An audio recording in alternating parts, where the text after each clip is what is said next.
provocative. It's not meant to be like roses are red, violets are blue. No, it's not meant to.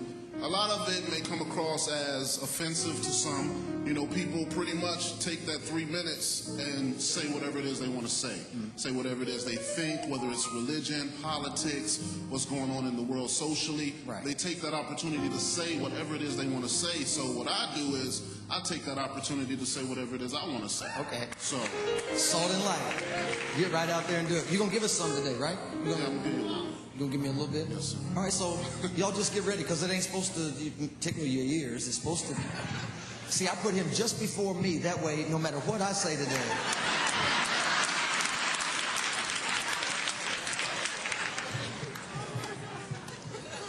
Help yourself. Thank you. Let me get out the way. All right, this was a piece inspired by Pastor's messages on salt and light.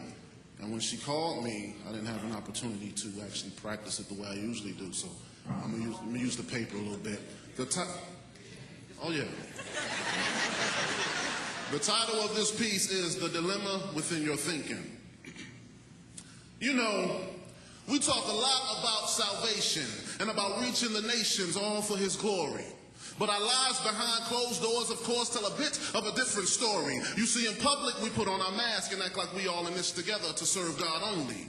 But the truth is this: a lot of us are selfish and only concerned with our own testimony and our own personal greed, while there are many who live with needs, and there are many that we can reach if we would just take to the streets and be like Christ was and Christ is. And since you claiming to live in His likeness, if you would just stop being pompous, prideful, and prejudiced, just think how many souls that you alone might win.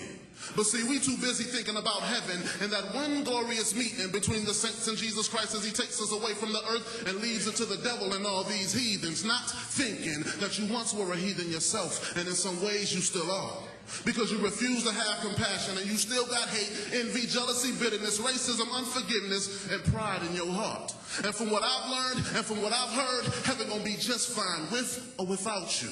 Some of y'all been looking up to the sky since the very day that God found you. You refuse to get up and do because you're too worried about who gonna talk about you.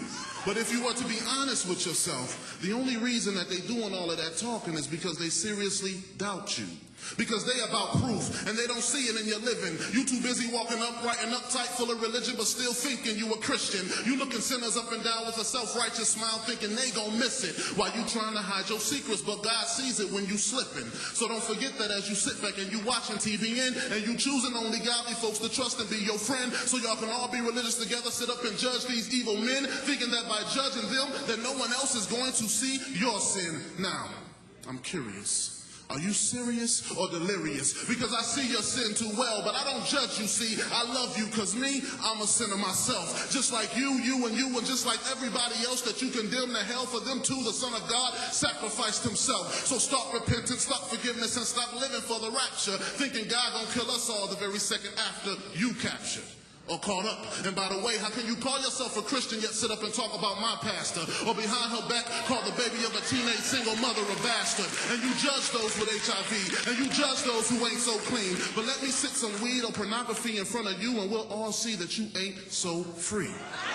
Man, some pretty little thing will have you weak just from the way she speaks. She'll have you leaving your marriage, second and third guessing what you believe in and who you claiming to be, all because she said you was fine.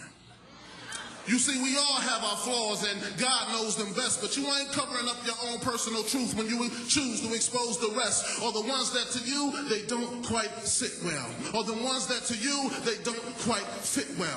Oh well, I guess they'll fit just fine in heaven as you descend and you split hell wide open, because your focus is off, your motives are wrong, and you know that the cost for salvation was not paid for by you nor your religiously twisted three friends, but by Christ who died upon the cross, so that we all could be free. And I'm talking every human being was His reason. And if you don't believe that, my friend, then you got a serious dilemma within your thinking. Thank you.